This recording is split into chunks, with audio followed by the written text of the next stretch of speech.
Welcome back to the Post Beat Podcast. This is episode 9, and it's just me and Jack today, and we're going to be talking about a topic that comes up a lot between the two of us because we seem to be on slightly different sides of the fence in terms of definitely our ownership history, and I guess throughout this podcast we'll find out whether we are on the same side for the future or not, as it may be. So the topic for today is going to be SUV versus estate, which is a hotly debated topic, particularly in dad circles and petrolhead dad circles. So looking forward to getting into that with you, Jack. But before we do that, let's just talk about what we've seen in cars this week. I guess the main bit of news that came out yesterday was the launch of the new 911 GT3 SC. So Porsche have released their first convertible 911 GT3. Obviously, in the past, they've done the Speedster, with that being a slightly different configuration, etc. But they've now released a convertible with a full electric hood, which I think is probably going to attract a little bit of mixed reception. Jack, have you seen it? What do you make of it? Yeah, I saw a photo of it earlier on. It's interesting. I don't know if I like it. I'm a bit out. I think it's it's a great looking car, but with a convertible roof. I don't know. Is there a space for that in the market? I mean, there must be, right? And the SC's a brilliant car. It's definitely on my bucket list of cars. Money was no object. I'd love to earn, but yeah, I'm not sure if I like the idea of a convertible version of a performance car at that level. I'm not sure. It's not quite a roadster, is it? It's not the it's got that folding roof. I do love the roadster versions of the 911. I think there's some stunning looking cars and the Speedster, and they're very very collectible now, I think. But yeah, the this version, I don't know if I love it. I don't know if I'd be running to order one if I had So the money I to. would, if anyone hasn't seen it, I would recommend watching the Chris Harris video that he released yesterday. He drove it on a press drive on the road, but didn't really put any of that content in the video because he went back to Germany last week, I think it was, and drove a mule car or a test car with Andreas Preuninger in the car, did a bit of road driving, and then did the Weissach test track, which is a track that's very rarely seen because journalists hardly ever get to go on that track. And he takes the car on track, and his view is like any normal person would not be able to discern the difference between this and the hardtop. He was like driving it on track. Both him and Preuninger both say that they feel as though it's 95+% the same as the GT3, which is pretty impressive. It doesn't have back seats, but they have put storage bins in, so you can safely store stuff in the back. But they've taken the back seats out. Apparently, they had to keep the weight very low so that they didn't have to rehomologate the car. So it doesn't have back seats, even though there's space for back seats. There's just storage bins there, and a couple of other things like carbon wings and a couple of other trick bits to bring the weight down so they didn't have to rehomologate it, which was pretty cool. And it comes with a manual gearbox as well. So yeah, I just want to know why they didn't make the Speedster version, or is that something that they might be teasing and that might come later on? Because I don't know. That wasn't that has I haven't seen that. That hasn't been mentioned, so I'm not sure. Maybe they just wanted to do something slightly different. Maybe it was a lot cheaper for them to produce that because they say that the chassis on it is exactly the same as the chassis in the 911 cab. So maybe the production cost was less at a time when we know that Porsche is struggling financially because of all the EV toing and froing, etc. Their numbers last year were very low, so they're also not capping the numbers on this car. So yeah, it'll be interesting to see how it goes. I personally think it's quite cool. Like if it handles 95+% of a GT3, but you can have the roof down, I'm not against it, to be honest. But I would strongly recommend watching the Chris Harris video. I think it might change your opinion. You know what? I would be interested in a Targa version of it because I just prefer the look of the Targa. I like the Targa roof. I don't know about the whole cab down, but I think the Targa one would look quite cool if they made one of those. But equally, Speedster, if Porsche listening, put one of those in. I think that would make me more interested if I had the money. Yeah. Jack, have you seen anything else in the news this week that's of interest for you? Only something that jumped up. I think it was end of last week, earlier this week, where there's a company called Toolman. So they're an engineering motorsport company, and they've been famous previously for launching a resto mod of a 205 GTI. So they almost do a nut and bolt restore rebuild of that car, and they kind of launched that a few years ago. And I think they've just announced they're gonna make an Integra, so an Integra Type R.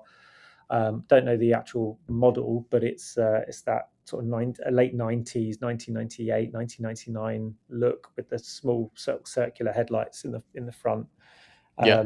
I just thought, they're still, amazing, incredible cars, and extremely lightweight and very dynamic. And I just think, what they end up doing with that, I think would be really cool. So that definitely stood out as something I'd be interested in for sure over the last week of news. Yeah, we're seeing more and more companies reimagine the great cars from that kind of era. I guess as time moves on, we'll see other cars that are difficult to obtain now, like the late noughties, early 10 cars, probably in another 5 years' time, get reimagined as well. So yeah, looking forward to seeing some of those because that's the kind of peak era for us. Um, One other thing that happened this week for me in cars, I went to the supercar breakfast hosted by ATP. So that was at a pub called the Betsy Wynn just outside Milton Keynes. I went there on Sunday morning with my son. Nice sunny morning, really good mix of cars, some classic cars, Porsches, Ferraris, Lamborghinis. It was interesting to see what ATP have done with the livery on their. They've got a 991.2 GT3 RS in white that's fully wrapped, but they've done like an acrylic paint job, like hand painted acrylic paint job on the car. So I'm sure they would have probably posted it on their socials now. So go and have a look at ATP, Tom, and the guys down there. Yeah, they put on a great event, and it was really enjoyable. So yeah, that was good. So should we move on to the main topic of this week? SUV versus estate. Maybe if we start back in the kind of 90s, I guess. When we were talking about this as a brainstorm before, I think the general consensus was that in the 90s, SUVs were very much not mainstream. But when I look back and I did some research on the cars that were available, there probably were slightly more than I thought about off the bat. The cars like Grand Cherokee, the Range Rovers, Discovery. I think Discovery. I don't think the Discovery. What was it called? The Freelander. That was a bit more like noughties, I think. But then you had Jap stuff like Land Cruisers, Pajeros, and even Vauxhall had their very, very bland and boring Frontera in the 90s. But it wasn't really a common family car option like it is today, right? I think it's a fashion trend. If I'm being honest, I think BMW, so the X5. I think with what was going on, say in the football at the time. I know a lot of footballers, in the media when I was growing up. Were almost seen getting out of these like X5s in the sort of late 90s. And I think they just made that market trendy. I think BMW, for me, definitely wouldn't say they pioneered it, but they definitely made the SUV more attractive, Mm. as more of a better looking car. Because I think, if you think about those cars that you've mentioned, they were quite agricultural, they were quite utilitarian, I think, before that point. And I think BMW came out with the X5, and Porsche followed quite close behind with the Cayenne. But I think that point, it almost made SUVs look like luxury cars. They almost were, it almost looked quite cool to be out and about in an X5 versus maybe a 5 Series estate or a family car at the time. So I think Yeah. that's for me when SUVs became interesting as a kid, because I just didn't really pay much attention to them before that point, and then started to see these kind of nicer looking SUVs, and I think that's where the market started. I think they were definitely the pioneers. What about you? Uh, yeah. X5 definitely. I think just before that there was the Mercedes ML. Mercedes ML was also, I remember seeing that in some films and stuff like that. I think that came out 97, so maybe a couple of years before the X5. But yeah, I think Porsche Cayenne really changed the game as well. 2002 that came out, Hmm. and it just, with the three of those cars, you then suddenly had a much more luxury, or like, yeah, luxury orientated SUV. Obviously the premium luxury ones like the Bentley Bentegas and stuff like that took a while longer to come around, but for the time they were the kind of top of the tree, and as you say, became more trendy and probably trickled down to lots more models that we see in the marketplace now. Audi coming to the, well, pretty much everyone coming to the party, and then obviously making small versions of all of those cars as well, because the initial ones which were launched were all the bigger ones, and then you had the X1s and the X3s and Q5s, etc., etc. So it started big and then went smaller as we went along. I've never. I'm more on team estate car though. To be honest, like my dad, um, he had the classic kind of company car saloons while we in the early 90s, but then from the late 90s onwards, um, pretty much had estate cars. He had a Vauxhall Amiga estate, a 2.5 litre V6, if I remember correctly, in green with a tan interior, which was pretty cool. He was on the early bandwagon on the green over tan. And then I remember crashing my bike into that car when he'd had the car for like a week, and yeah, it did not go down well. Um, and then after that, he had an Audi A6, like the early naughty shape. I think it was like a 51 plate. So the same shape as the original RS6 from Layer Cake. He had that shape, but just an A6 diesel estate, which lasted like 10 years. So yeah, and now he drives an F31 330D estate. So he's always been an estate guy, and I've never it, me and my wife have never had an SUV, and my parents have never had an SUV. So my brother's got um, a Discovery too. So he's in the kind of SUV. Although I wouldn't even call a Discovery 2 really an SUV. I'd call it more of a sort of agricultural vehicle, to be honest. So yeah, I've never been in that camp, but I think you have a lot more than me, right? Yeah, I think I've had more SUVs than estates. I've had one estate car. I had an F31 325D, which was a great car, by the way, and that was the first family car I had, because before that it was all relatively, most of the cars I had were primarily hatchbacks or kind of sportier cars. So I think the second my daughter was born, I remember, which was a terrible mistake. I remember chopping in a 135i for a 325D, which was the 2 litre diesel engine with a little bit more power than the 320D. And I think it was part of growing up. It was almost like, we've started a family now. We need an estate car. I need to put more stuff in the boot, so I need a bigger boot and something perhaps a little bit more practical and economical to Mm. drive. And that was that was kind of almost what started me on my journey of Wagon. And then at a similar time, my wife had an Audi A1, the kind of the 5 door version, and I remember trying to get a buggy and a car seat in that car was impossible. I don't know if anybody's got an A1, especially the 5 door variant.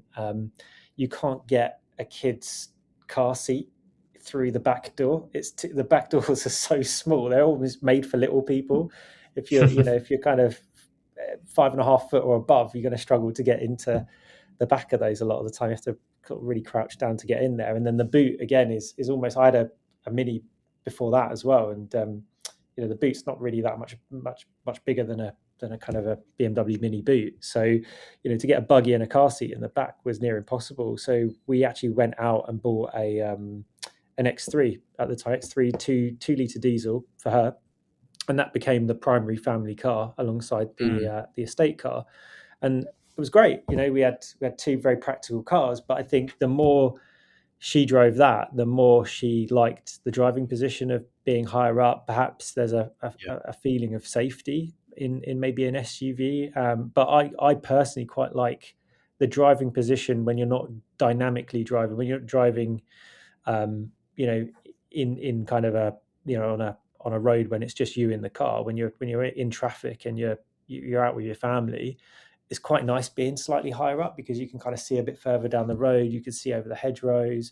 You know, I think since having SUVs, I almost value the high up driving position, even though, yeah, you could argue you're sacrificing the feel and the enjoyment of being in a car. But then, as we said in previous podcasts, I think, you know, I'm probably lucky to have 15-20% of that time at the moment, yeah, being busy with work and family and so on. Yeah. So my view is, and this is what we were talking about prior, would almost be, you know, the SUV fits my lifestyle and what I'm looking for from a day-to-day car perspective, given the practicality of it and what I can use it for.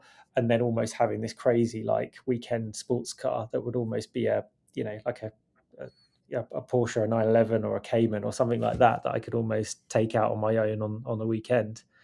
Mm. Um, Mm. so that's kind of, that's where I am in terms of my history. What about Yeah, you, James?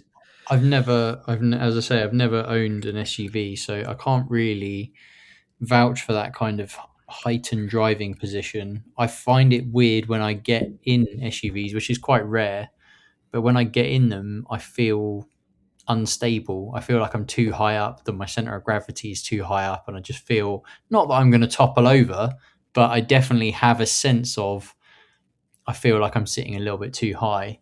And I think the other element that's always been a factor for me is fuel economy as well. Like SUVs are inherently much worse on fuel because they have much worse wind resistance, I assume. You know, they don't cut through the air as efficiently. And I remember when we were exchanging MPG figures when you brought your Range Rover back from Scotland versus my trip from Bristol back home in my Jag, I was achieving like, 10 mpg, 15 mpg more than you were. And they're not obviously a like for like car or a like for like engine, but they're still kind of large capacity diesel engines.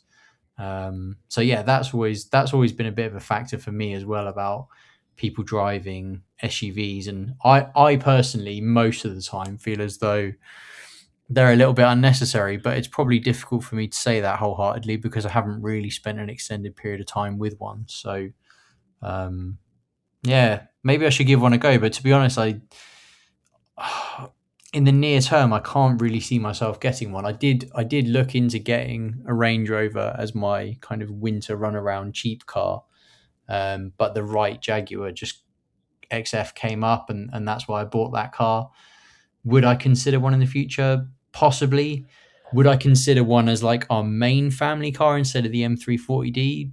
No, I wouldn't. I I just think that car is brilliant. It does everything I need it to, and yeah, I wouldn't replace that for an SUV personally. I think I'd be in the same camp as you if I had a sensible number of children. I think that's the other factor in more recent years since having going from two to four with twins coming along as a surprise. It was almost, you know, do we go down the van route, which I was desperately trying to avoid, or do we buy, you know, a seven-seater car? And again, we spoke about the multi-mac, which has been a game changer because we can get four of our children on the back row, so we don't need to use the rear row of Yeah, seats yeah, in the Q7, for example. I think that's the other challenge is that a lot of the SUVs provide that seven-seat layout, but when you do have all seven seats used, you have very limited boot space. So yeah, you know, again, there's that factor. It's also just, I know, again, we're talking about family and kids and that stuff, but it's almost getting them in and out of the car, which I find quite difficult, you know, when they're really little in certain estate cars, when you're having to really reach through to grab them and stuff. Whereas, you know, just getting them in and out of the car of a, you know, like the Q7, that's probably like a mid height. I would say it's a little bit lower down than the Range Rover and the Discoveries that we've had. But yeah, getting them in and out of that car just seems so easy, you know, and they can almost jump up and jump into it rather than jumping down into something lower down. So I do find just the practicality with a big family, having something like a Q7 as our daily family car, it does tick a lot of boxes for me. And we Yeah. can then bring a huge amount of paraphernalia in the boot, because the boot's huge in those as well. So I think for me, that's I think we're going to definitely, from a family car perspective, we will definitely stay in that camp. Not because I prefer driving them, but purely down to the fact that you've got a bit more headroom, you've typically got larger boot space, and they're a bit more versatile in the sense that we've got that option to put those seats up in the back if we need to take a few more passengers, or if we need to move things around a little bit. Yeah. But yeah, if I had two kids, I would be. I think you can't really beat, in my opinion, as an all-round package, as a family car, for if you've got two children. The car that you have, the 340D, the M340D, is an absolute weapon. It's got the performance when you need it. It's got the practicality, but it's got that real dynamic driving position that you mentioned as well. So you're almost ticking every single box, and good fuel economy, right? Because I had an X3 that had a similar engine, but it was the petrol version, and even despite that being extremely quick in a straight line, it wasn't as dynamic, of course, because it was higher up. And I noticed the fuel economy was nowhere near as good on a long run than perhaps the diesel would be as well. Mm. So I think you've got the best all-round family package for a very sensible sized family. Yeah. That said, I did have a look into a couple of SUVs that I would want, but right now I wouldn't, because I wouldn't replace the M340D. The cars that I would want as that kind of third car to potentially replace the XF with, they're just too expensive for what I would be willing to pay for a third car right now. But if that wasn't a factor, and we were talking in the kind of 20 to 30 grand range, the two cars that I would like would be a Porsche Cayenne GTS, sort of the 2012, 2013 shapes. So the one with the slightly larger rear lights that kind of like swoop in the middle. I prefer that one to the later one with the slimmer rear lights. I think that was a complete model shift between the two cars. I think, or it might have been a heavy facelift. Can't quite remember. But anyway, I think that Cayenne GTS in that shape, like a really well maintained one, ideally in carmine red to match my 911, that'd be awesome. But I think they do look good in red on their own. That would be one car. The other car would probably be a friend of mine, Alex Summers. He bought one of these on Collecting Cars, and it seems to have fared him pretty well, which is the Gen 1 Macan Turbo. So with a 3.6 litre turbocharged engine. I sat in a Macan when I went to a car meet over Easter at Petroil, which is a new car restoration company. Well, they're not new, but they've recently moved much nearer me. So they're near Watlington. And I went to a meet there, and there was a bunch of Porsche guys, and one of the guys hadn't come in his sports car, he'd come in his Macan. So we had a look around that, and actually those are really nice inside. And I think they talk to that evolution of SUVs going from the kind of big Cayenne shape to then moving smaller, and the Macan's a kind of interesting one. I guess that it's a competitor of the X3 maybe, but it's a little bit sleeker. The rear roof line is a bit more rounded, almost like a hatchback. The Macan is a bit of a, I don't know, I don't want to use the word crossover, because I typically reserve the word crossover for really rubbish cars that shouldn't be an SUV in the first place. But the Macan kind of holds a slightly strange space for me. But actually, the boot space on it was pretty good. And with the panoramic roof, the airiness in the cabin, etc., was great. And then you have all the kind of familiar Porsche dash, speedos, etc., and it was a really nice place to be. So yeah, if I had a bit more budget for my third car, I think it'd be one of those two. They're stunning. Yeah, I was looking at the Cayenne, that generation as well. Exactly that when we were looking at what to get next to replace the car that I had before I bought the Range Rover back.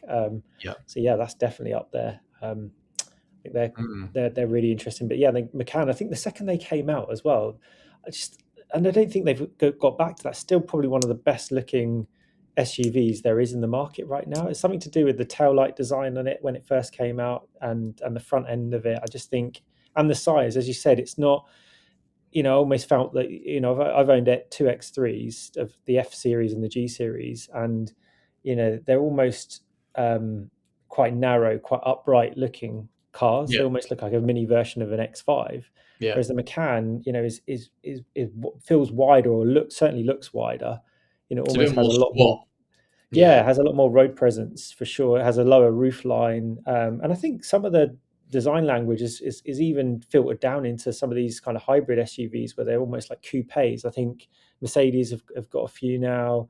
I know Audis have brought out some interesting SUVs where they've almost got that kind of coupe, hatchback, rather than almost like a coupe boot lid, rather than a typical kind of square or hatchback boot lid as well, which looked quite cool. So yeah, they definitely kicked off another segment of the market, I think, when they brought that out, for sure. Yeah. For me, I think from an estate car, I mean, given the scale and size and what I might need to use it for, I think a 5 Series would probably tick a lot of boxes for me right now. Especially one Yeah. with, like you said, a panoramic roof with upgraded, but I'd almost be looking for comfort over performance, I think, for that. I don't think especially the new M5 Touring, I don't think that does anything for me at all. I think it looks heavy. I think we've covered this before, but I don't like the way it looks. I don't like the bulkiness of it. Yeah. I'd much rather an SUV at a similar price point, than that car in particular.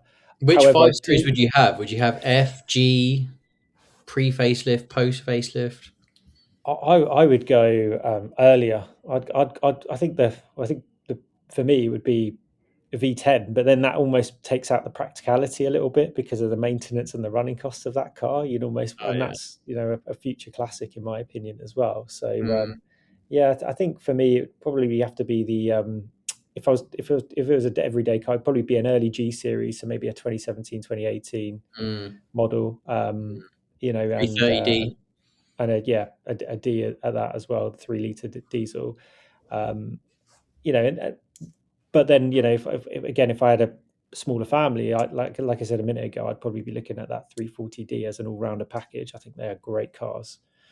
So I'd I probably really be like joining you on that. the pre facelift G5 series that you mentioned, Hmm. particularly ones that have the icon headlights. You don't see that many of them, particularly ones that are in good condition.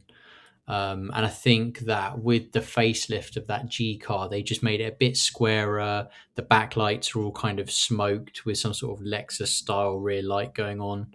But the pre facelift G Series 5 Touring, particularly with icons and maybe like a light interior, just a cool spec one. I think they're very, very cool. And I think Well, BMW were really right on that generation, that early G interiors and like the infotainment and stuff before they went to the iDrive 8. So the iDrive 7 and with a separate screen, not the swoopy screen, like proper gear knob and everything. Similar to what's in my M340D, but in the 5 Series, again, you just get that slight extra refinement, etc. So, yeah, I the can see seats are that. different as well. I like the seats are quite comfortable in the X5.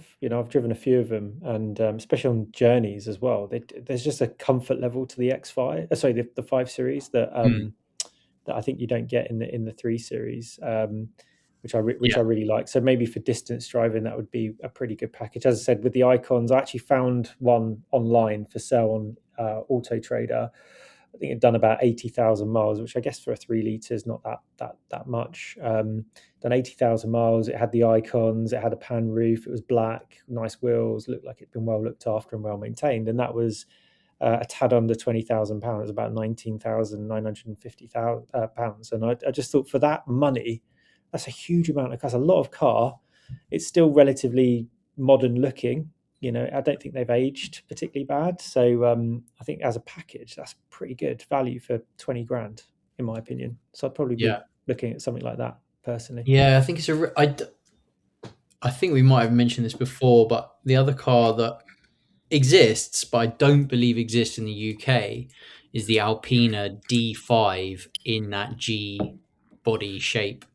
I believe that You, Alpina only bought the B5 in the G chassis to the UK. So yeah, you're right. You can get the saloon. diesel, but you can't get the saloon petrol. But I did see some You mean petrol. the diesel wagon? You can't The get. diesel, yeah, you can't get the diesel wagon, which is a real shame. But I have seen advertised the petrol variant, which has the 4.4 liter in it, and they look mega. I think they look absolutely stunning. Yeah, But they're big money. They're a lot of money for what they are, and I think, and would I buy that in an estate? I'd definitely want the diesel. I think just for the economy, the yeah, running exactly. costs, all the things that you've mentioned. To be honest, Yeah, I mean, imagine actually running a B5 touring as your daily, and you're getting like, I don't know, 16 mpg in it or something, in that massive V8 in that big car.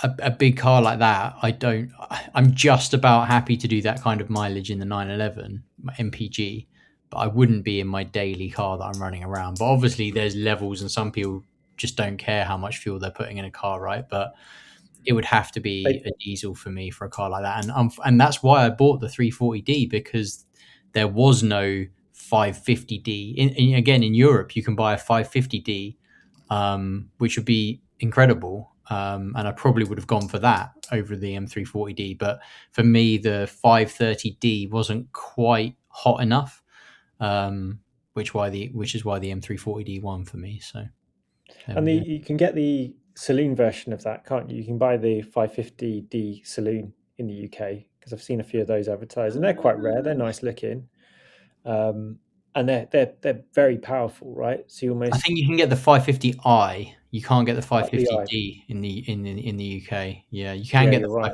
550i, and they're very rare. Not many people went for those because most people just go for the M5. But yeah, they never did the 550D, which I think was the. You can get the X5 50D or something in the UK, which is that quad turbocharged diesel engine, 3 litre diesel. So that's the only car I think that engine came in the UK. So that's a cool Epic, bike. yeah. That would be a cool buy. I mean, my wife quite likes the X7 version of that because of the additional space in the back as well. So Yeah. they do a similar, they do the same engine in the X7 as well. So yeah, what an absolute weapon that would be. But yeah, I could almost think though with those type of cars, you know, based on what you said, is there, and again, is there value buying something like the 530, for example, at that price point, and almost just getting a remap done, and almost getting a little bit more power out of it at a sensible, safe level, so you get maybe a bit more fuel economy and maybe a bit more power than Yeah. maybe going to like the top of the range, the top spec, the full bells and whistles. Yeah. Especially if it's the 3 liter engine, because I think they're well built. I've heard good feedback from people that have that engine in cars, and friends of mine that have had that car before, and mechanically they haven't had any issues with it as long as it's been well maintained and well serviced. So whereas I've always I've always wanted, it's still on the list, it's coming, but I really do want the M5 of that generation. I really like the look of that M5. I think it's a really cool car. And actually, as the newer generations are coming out with all these spoilers and fins and all the rest of it, they look almost more and more understated as the newer generations come out now. So I actually really like that generation of M5. But earlier ones, I've heard horror stories about engines and mechanical issues. And I think when they go wrong, those kind of, especially the Even M5s, in the G body, the in the early G G body, body. yeah. Ah, Yeah, okay. I think the earlier ones, maybe pre-competition, I think Oh, I've right. had, Yeah. again, friends of mine that have owned those that have had engines at lowish mileage as well, Mm. with a service history on them. So it's not like they've not been maintained. So again, something like that would be a mega cool car, but I wouldn't want to be using it as, I want to be running it up and down the motorway, doing lots and lots of distance on it. Put it that way. I'd Yeah, and probably that's where that kind of large car with a big V8 that does terrible fuel economy but isn't super dynamic, like that kind of a car has just never really worked for me from a kind of overall package perspective. How much money it's costing you to run versus how dynamic it is. Um, as you say, I think the V10 M5 Touring is a bit of a outlier there because it's rare. it's a V10, it's a touring, particularly if you've got a manual conversion on one or a DCT conversion, which apparently a couple of people are now offering. That's different, but I think one of the more modern M5s for me, I can appreciate them, but I'm not sure I would actually fork out my own money to own one. I'd rather just have a more dynamic car if I'm going to be guzzling through petrol. So I agree. Yeah. cool. Let's leave it there. I think where we're concluding is that you are still team SUV and I'm still team estate. So we'll have to agree to differ on that one. Unless you Thanks want a very much for child, listening. unless you want one of my children, then yeah, I can. We can have 3 each then, and I can go back to estate land and open more doors for me. So I'd appreciate that, mate. Okay, we'll talk. We'll talk. All right. Thanks very much for listening, everyone. We will be back with you again in a couple of weeks. See you soon. Bye bye. Thanks again. Bye.